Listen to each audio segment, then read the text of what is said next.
right, Dustin, I got a question for you. So how many races have you done so far? Or did you do in the past as a cyclist? I would say as a cyclist, I've probably done a couple hundred races. Okay. Can you think back to any one race in particular that you reflect on as like the race that you're most proud of or the best performance you had on the bike? Sure. And just to kind of paint the picture, say I've done, 200 bike races. I've only won maybe 3 or 4, Okay. right? But interestingly enough, the race that I'm most proud of was not one of the races that I won. It was a race in Anniston, Alabama, the Sunny King Criterium, which is a pretty high-profile regional race. It's televised. It's one of the biggest amateur races on the circuit, and I was a Cat 2 at the time, trying to get my upgrade points to Category 1. This is a race that I think had 60 to 70 riders in this field, and as spent most of my career as a cyclist as a pack sprinter, right? So the way I would normally get my results is that I sit in, let the race kind of play out in front of me, and then sprint at the end, right? That's probably the one thing that I was actually pretty good at. Well, in this race, I challenged myself to say, you know what? I'm not going to sit in. I'm going to get to the front, and I'm going to try to go get into a move and go off the front. So I get into this race, and I go to the front, start making moves, start launching attacks off the front, try to get these guys motivated, get some people to work with me, and it stuck. So me and 2 other guys just roll this breakaway off of the front and get like... How fast are y'all going when you're able to get a breakaway off in a crit? To establish a break, we're probably averaging maybe 27, 28, 29 miles an hour. I challenge anybody watching this to go jump on your Peloton at home and see what 27, 28, 29 miles per hour feels like. For real. Yeah. It's a pretty full gas effort. And you're just redline the entire time. It's just pure pain. Once you get the break established, though, once you get that gap, you kind of settle into a rhythm. You say, all right, okay. Your rhythm was what, like 24 miles per hour? Yeah, the rhythm is probably maybe about 25 miles an hour. Yeah, that's still so fast. So I'm working with these guys, and we're working really together. And that's another interesting about cycling is you work together. You're almost like teammates with the people that you're trying to beat. You're competing, yeah. Until you get to the end, right? So we're working at the front. We get this big gap.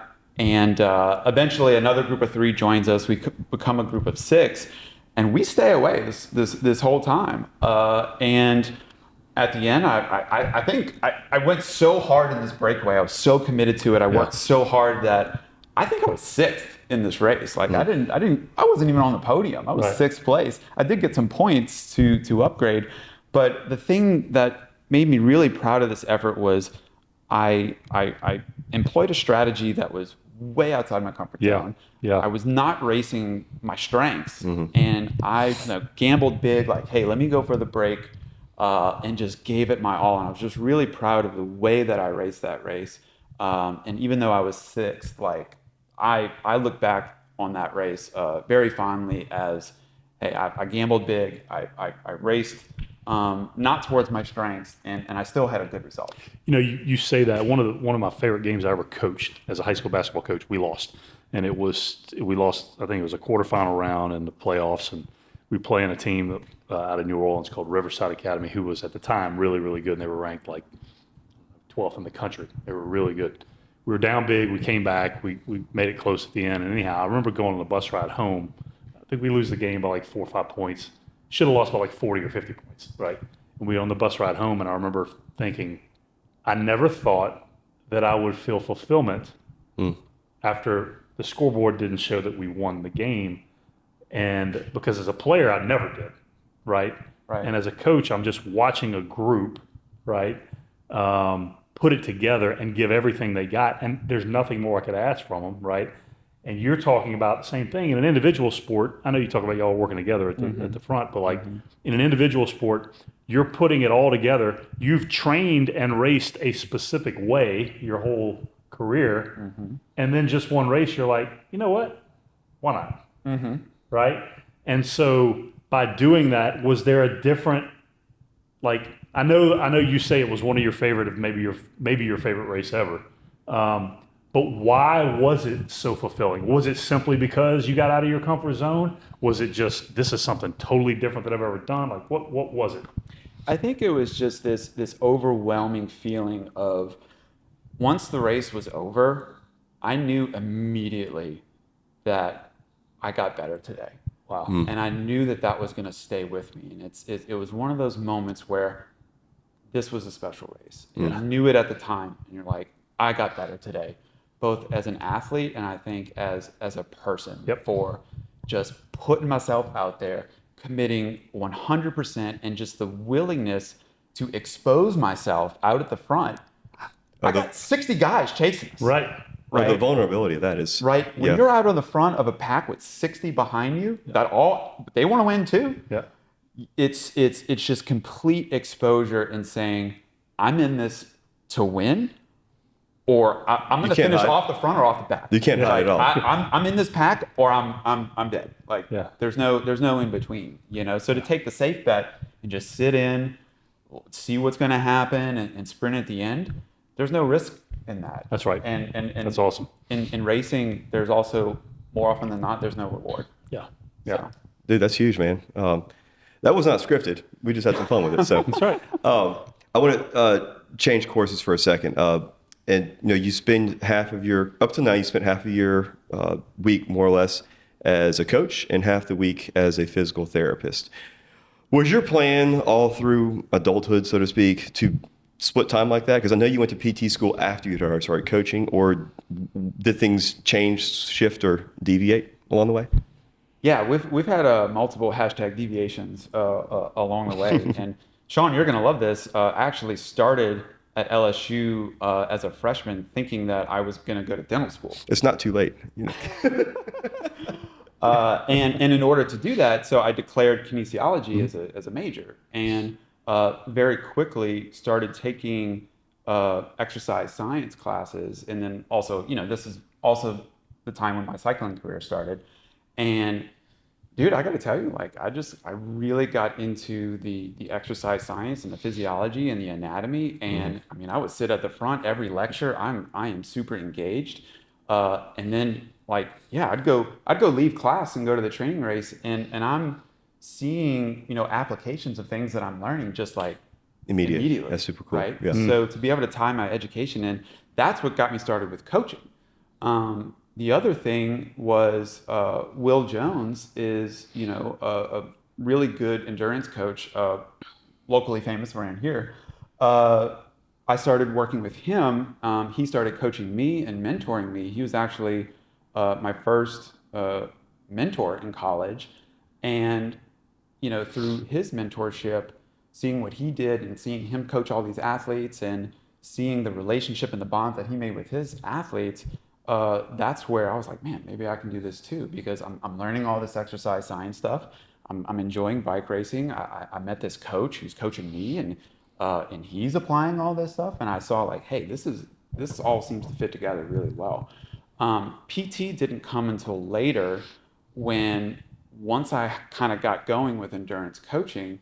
The thing about coaching endurance athletes, it's more of a programming. It's not like coaching basketball, where you're out on the court, right? It's a heavy remote kind of digital platform where you're writing training plans, you're doing a lot of mental coaching, a lot of phone calls. There's not a ton of in-person with endurance coaching. And the thing that got me to start considering physical therapy school was I'm at home on my computer and on phone calls, and I'm like, man, it's kind of lonely here. You know, I want to go see people. And it felt like I had no access or reach to my local community. You know, I'm coaching these athletes in New Mexico and Alaska and everywhere else. And here I am in Louisiana. And I felt like physical therapy would allow me to kind of get in front of more people, be able to help more people locally, challenge me as a professional, challenge my knowledge, and just make this career deviation, if you will, to where I could keep all of the coaching, I could keep all the lessons and the knowledge and the skills and everything that I've learned to this point, and then, pursue physical therapy, expand the things that I can do, and then take all the coaching lessons along the way. So no, it was not the original plan. I think my career path has been driven more by curiosity and exploration and finding my areas of interest, and then also finding the things that I'm good at. And then just building on top of that, building on top of that, building on top of that. I love that. That's awesome. Curiosity. That's it's one of those words that I look at my career. It hasn't evolved like yours has, but I think a lot of the doors that I've walked through have been from that deep desire to see what else is out there, so to speak. And it's one of those things I hope that never ever dies. I don't know. It makes every day a little more interesting for sure. Yeah, for sure. So we have 5 pillars that here at TLW we live by, and it's how we run our business, it's how we deal with clients, it's how we deal with each other, it's how we deal with our families, so on and so forth. And so I'm going to list them for you, okay? And I want you to pick out, because they're pillars, right? They're all going to have impact, but I want you to pick out the one that stands out to you the most with regards to how you dealt with your cycling career and then transitioned into what it is that you are doing now in the physical therapy world, and whatnot. So The first one is honor God above all else. Okay. The second one is discipline is diligence. The third one, value people over profit. The fourth one is lead through service, not self. And then the fifth one is build legacy through integrity. Which one of the 5 stands out to you the most? Well, I'd say for one, those are 5 really good pillars to live by. I would say integrity, I think, stands out as one of the things that is near and dear to me, and I think that an early career in competitive cycling was a great way to start building integrity. Right. To kind of bring it back to bike racing, the thing about bike racing is, there's a ton of rules that have to be followed. Cycling is a sport that has been tarnished by, a challenging era, if you will. All the cyclists will know what I'm talking about. I kind of started in cycling on kind of, I would say, the upswing of, the big movements of, clean sport and anti-doping and all these things. So integrity, I think, in cycling was a really big part of that career because, this is a sport where it's super dangerous. We have to play by the rules. And, we know that there have been bad actors in amateur and pro level and people that we look up to. So I think that I carry that into my career in the sense of, I think for me as a physical therapist, what having integrity looks like for me is obviously, abiding by, legal and ethical standards. We all have to do that as professionals. Right. But I think there's a step beyond in the sense of the way that I handle my, development as a therapist is I read research papers. I make an effort to stay, on the forefront of, what's happening with these types of injuries, what's happening, what's the best way to treat arthritis, what's the best way to treat, overuse injuries that endurance athletes may have, and being honest with patients about what treatments have evidence behind their efficacy and what treatments are maybe, maybe not as effective or not as backed by science. The thing that I have started to notice in this field is there's a lot of treatments out there that, are not necessarily backed by science, that are perhaps being misrepresented as far as their effectiveness. And, I try to carry myself as someone who is upfront with patients on where there's gray area, what does the science say? Because, I'm always being asked, like, hey, Dustin, should I go get XYZ treatments for this problem that I'm having? And I'm going to give them an honest answer on whether I believe in, certain treatments in their effectiveness. So, yeah, and then because the easy thing to do is, there's a level of trust when you're a licensed therapist that I'm giving people an honest answer, Right. But as a business owner, I also have a stake in being profitable, and that alone, I think, can create friction or For sure. conflicts of interest in the advice that you're going to give a patient. So I'm very careful in the way that I communicate to patients about, or athletes, whoever I'm working with, about, a treatment plan or certain treatments, modalities, and things like that. What do I find has research behind it? What doesn't? Where there's gray area. I think it's important to be very, very honest about all of that. And look, kind of piggybacking on that. So with the integrity that you approach your professional life with now, you also run into the issue of, as a therapist and as a coach, you're juggling a couple of careers, right? So what are some of the obstacles and some of the issues with that? And then talk about what, draws you to doing both as opposed to just picking one. Yeah, so the way that I see the balance in those two is, thankfully, physical therapy does offer some pretty clearly defined criteria for whether is this person better as a coaching client, or do I need to actually evaluate them and kind of bring them on as a patient? And these are things like, I'm having pain, or I actually had some sort of injury where I had to go, seek treatment for. The way I see it is, Deviate is an athlete development system, and people can come in at different levels of function. So if someone is dealing with an injury or coming off of an injury, then my job as a physical therapist is, okay, let's bring them back to where they can train, pain-free, and just get them back to doing what they were doing before, while addressing, maybe errors in training or fueling or whatever they were doing to get to that injury in the first place, right? So that's kind of the physical therapy side. Once they're no longer having pain and they're good to resume a regular training program, and they might be interested in coaching, then essentially they complete their plan of care as a patient and then move to what's considered a So wellness one feeds client. the other. One kind of feeds the other, I would say a big challenge in that is making sure that my coaching programs and my training programs are good, so that people don't become patients, right? Don't feed it the wrong way. It's okay for me to feed patients into, coaching clients, but not the other way around. No, I don't, you don't want it to be Right. the other way around. That would not be good. The goal is to stay as healthy as possible.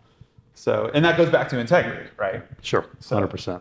Yeah. All right, so speaking of staying healthy, one of the things that we love to talk about at TLW is these small little daily disciplines and habits that all of our clients are involved in, and then the guests on the podcast. And so if you wouldn't mind giving us a quick rundown on what are your have-tos to make you feel centered for the day and to help set you up for success with the daily routines that you run through, Dustin. Yeah. That question comes at an interesting time in my life when, I just left one job a couple of weeks ago. I'm building this new studio. Everything is like super chaotic right now. But before all that, I did have a pretty good routine. I would say the two big things for me is if I start the day with a workout, if I don't like waking up early in the morning, but if I can get myself out of bed and get to the pool or do a lift or do a bike workout or a run, it almost doesn't seem to matter externally, like what's happening that day with work or patients or any challenges that come my way. I feel like starting the day with a workout helps me take on all of that chaotic energy that can develop through any given workday, right?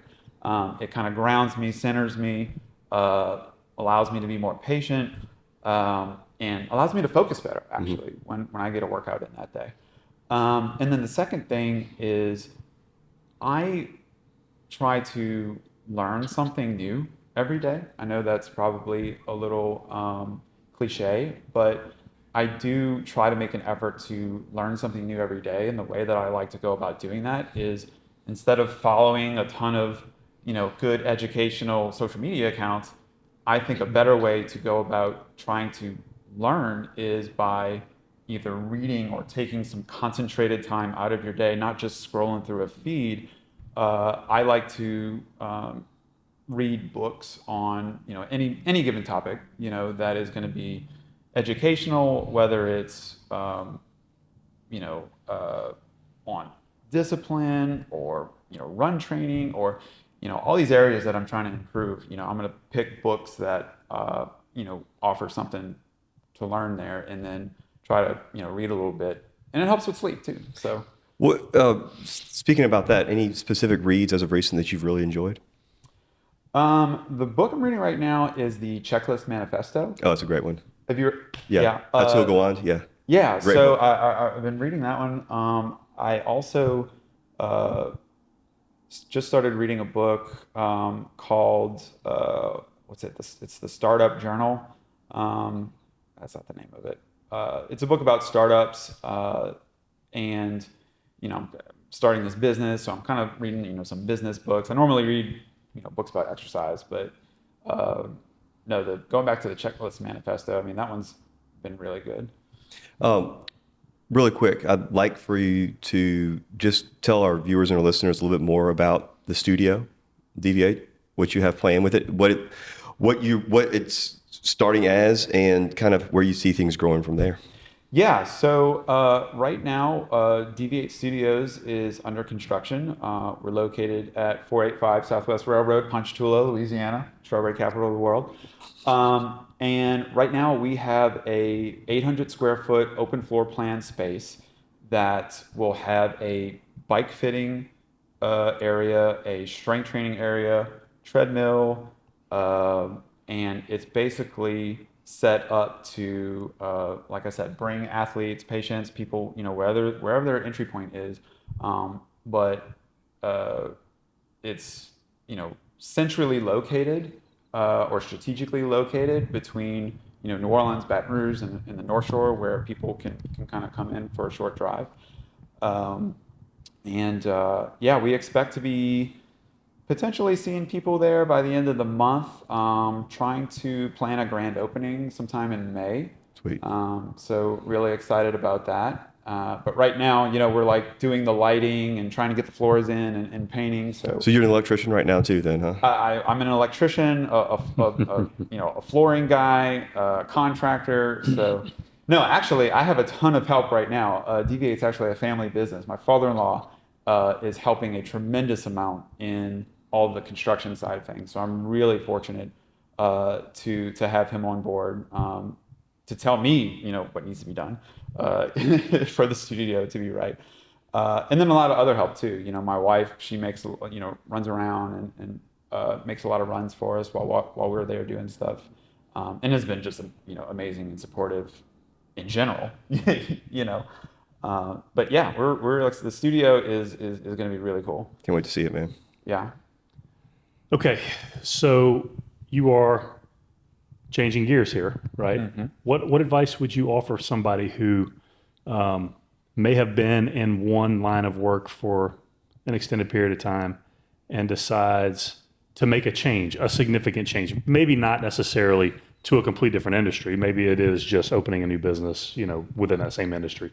But what advice would you offer somebody who, from a fear standpoint, maybe a financial issue, maybe there's logistical issues. What advice would you offer them as far as, no, you need to go do this if you feel driven to it? Yeah, that's a good question. Because, the truth is that when I was considering to go back to physical therapy school, and even now with this business, I did have a lot of fear. I do have a lot of fear. It's not a situation where there's just no fear, which is a very emotional reaction to things, right? And it's a very powerful emotion. And every time that I start to feel fearful of uncertainty in the future and making these big decisions, I start to gather evidence, right? I think that laying out a plan, laying out, going through the financials, going through, taking really hard looks at what's your skill set, what would be required to make the move that you need, what does it look like, and just plan. I think that helps make the leap, not the gap, not seem so far, right? And that's where I'm at with Deviate right now. Is Deviate's 3 years old. I mean, I'm 3 years into this, and then if you go back to my cycling career, you could say I'm almost 20 years into this. Right. These things don't happen overnight. So I would say the thing that gives me the confidence to take Deviate to full time is a lot of business planning, a lot of mentoring, talking to people who have done similar things. I'm not reinventing the wheel. There's a ton of niche endurance physical therapists out in the country, and I have talked to a lot of them. I've reached out to a lot of them. So getting with people who are in the space that you're trying to get into, just talk to them. Yeah. If they're good people, they'll be happy to talk to you about the challenge that they've had. So leaning heavy on the mentorship, giving yourself a proof of concept of you don't just necessarily jump all in at once. Deviate started with me driving to Baton Rouge from Ponchatoula, driving to New Orleans and go and meet people where they were at, figuring things out, refining my process to the point where, yes, now I feel ready to be in the space that I'm at, more business planning, doing numbers and accounting. And that has tamped the fear down a lot, not 100%. Right. But I think there always will be a little bit of fear of uncertainty in the unknown and things like this. But again, as long as you make a case for yourself and lean on the objective realities of where things are at, I think that can tamp down a lot of that fear. I love that. We always close out with one specific question with all of our guests, and I'm eager to hear your answer. If Dustin Drews now is sitting across from 18-year-old Dustin Drews, you can only give 18-year-old Dustin Drews one piece of advice, what would that be? Oh man, this is an easy one. I would tell the 18-year-old version of myself to stay humble, right? So first couple of years in cycling, I'm a sprinter. Sprinters are known for being kind of brash and explosive, right?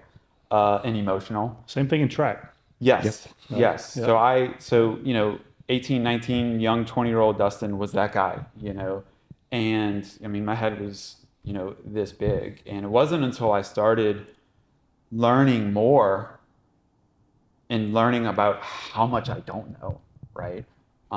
That, having this big head and this big ego and saying a lot of things, to people in the moment, it's like the moment that you feel like you've arrived and I've made it and I'm here, that's when you stop growing. That's when you stop learning. So I would just say, like, hey, settle down, guy. Like, we haven't gotten that answer yet. That's a good one. I like that. That's good. Well, look, Dustin, for all of us at TLW, we can't tell you how much we appreciate you making the drive over from Ponchatoula to come hang with us. This has been a great conversation. Looking forward to seeing all that y'all do with Deviate Studios. If those interested in coaching with Dustin, he's got a great Instagram page that he runs with all of his information on there. That concludes it. Y'all go get it.